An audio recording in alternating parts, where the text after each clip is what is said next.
ಯಾರು ನಿನಗೆ ಟೀಗೆ, ಕಾಫಿಗೆ, ತಿಂಡಿಗೆ, ಊಟಕ್ಕೆ, ಹೊರಗಡೆ ಸುತ್ತಾಡೋದಕ್ಕೆ, ಸಿನಿಮಾಗೆ, ಪಾರ್ಟಿಗೆ ಅಂತ ಕರೀತಾ ಇಲ್ಲ. ಯಾಕೆ ಗೊತ್ತಾ ಮೈ ಡಿಯರ್ ಫ್ರೆಂಡ್? ಯಾಕಂದ್ರೆ ನಿನ್ನ ಹತ್ರ ದುಡ್ಡೇ ಇಲ್ಲ, ಅದಕ್ಕೆ ನಿನ್ನನ್ನು ಅವರು ಕಡೆಗಣಿಸ್ತಾ ಇದ್ದಾರೆ.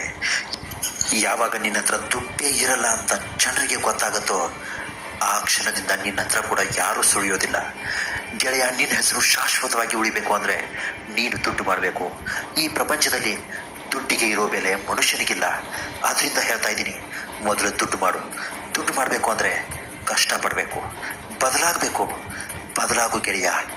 ಬದಲಾಗ್ತಾ ಇರೋ ಈ ಪ್ರಪಂಚದಲ್ಲಿ ನೀನು ಕೂಡ ಬದಲಾಗಲೇಬೇಕು. ಇಲ್ಲಿ ಒಬ್ಬನೇ ಬಂದಿದ್ಯಾ ಅಂದಮೇಲೆ ಒಬ್ಬನೇ ಹೋರಾಡಬೇಕು. ಯಾರಿಗೂ ಭಾರವಾಗಿ ಬದುಕಬಾರ್ದು. ನಿನ್ನ ನೆರಳು ಕೂಡ ನಿನ್ನ ಜೊತೆಗಿಲ್ಲ ಅಂದಮೇಲೆ ಯಾರ ಮೇಲೆ ಡಿಪೆಂಡ್ ಆಗಿ ಏನು ಪ್ರಯೋಜನ ಹೇಳು? ನಾಳೆಯ ಚಿಂತೆಯನ್ನು ಬಿಡು. ನಾಳೆ ಏನಾಗುತ್ತೋ ಏನೋ, ನಾನು ಗೆಲ್ತೀನೋ ಇಲ್ವೋ, ನಾನು ಎಕ್ಸಾಮ್ನಲ್ಲಿ ಪಾಸ್ ಆಗ್ತೀನೋ ಇಲ್ವೋ, ಆ ಹುಡುಗಿ ನನ್ನನ್ನು ಒಪ್ಕೋತಾಳೋ ಇಲ್ವೋ, ನನಗೆ ನಾಳೆ ಕೆಲಸ ಸಿಗುತ್ತೋ ಇಲ್ವೋ, ನಾನು ಕಷ್ಟಪಟ್ಟು IAS KS ಎಕ್ಸಾಮ್ ಪ್ರಿಪೇರ್ ಮಾಡಿದ್ದೀನಿ, ಆ ಎಕ್ಸಾಮ್ನಲ್ಲಿ ನಾನು ಪಾಸ್ ಆಗ್ತೀನೋ ಇಲ್ವೋ ಅನ್ನೋ ಭಯ ಮೊದಲು ಬಿಟ್ಬಿಡು. ನಿನ್ನ ಕೆಲಸನ ನೀನು ಪ್ರಾಮಾಣಿಕವಾಗಿ ಮಾಡು.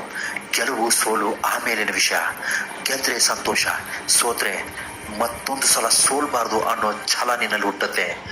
ಆ ಛಲವೇ ನಿನ್ನನ್ನು ಗೆಲುವಿನತ್ತ ಕೊಂಡೊಯ್ಯುತ್ತೆ.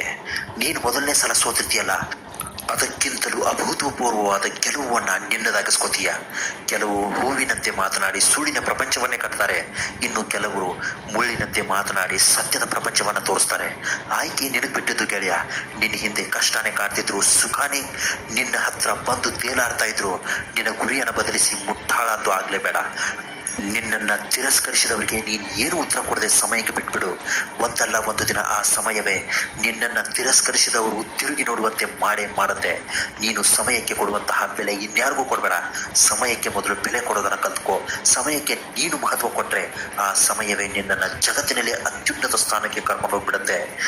ಸೋಲು ಹೇಡಿಗಳನ್ನು ಹಿಮ್ಮೆಟ್ಟಿಸುತ್ತೆ, ಶೂರರನ್ನು ಪ್ರೋತ್ಸಾಹಿಸುತ್ತೆ. ನೀನು ಹೇಡಿಯಲ್ಲ ಗೆಳೆಯ, ಶೂರ. ಸಾಗರದ ಅಲೆಗಳು ಎಷ್ಟೇ ಜೋರಾಗಿ ಸದ್ದು ಮಾಡಿದ್ರು ಸಾಗರದ ಆಳ ಯಾವಾಗಲೂ ಪ್ರಶಾಂತವಾಗಿರುತ್ತೆ. ಅದೇ ತರಹ ನಿನ್ನ ಮನಸ್ಸು ಕೂಡ ಯಾವಾಗಲೂ ಪ್ರಶಾಂತವಾಗಿ ಇರಬೇಕು. ಹೊರಡು ಗೆಳೆಯ. ಕೊಂಕು ಮಾತನಾಡುವವರೇ ತಿರುಗಿ ನೋಡುವಂತಹ ಸಾಧನೆ ಮಾಡಿ ತೋರಿಸು. Best of luck. ಕೊನೆಗೊಂದು ಮಾತು ಹೇಳ್ತೀನಿ, ಅದೃಷ್ಟ ನಿನ್ನ ಕೈಲಿರುತ್ತೋ ಇಲ್ವೋ ಗೊತ್ತಿಲ್ಲ, ಆದರೆ ನಿರ್ಧಾರ ಮಾತ್ರ ನಿನ್ನ ಕೈಯಲ್ಲೇ ಇರುತ್ತೆ. ನಾಳೆ ಮತ್ತೊಂದು ಕಂಟೆಂಟ್ ಜೊತೆ ಬರ್ತೀನಿ. ನಮಸ್ಕಾರ, ಎಲ್ರಿಗೂ ಒಳ್ಳೆಯದಾಗಲಿ.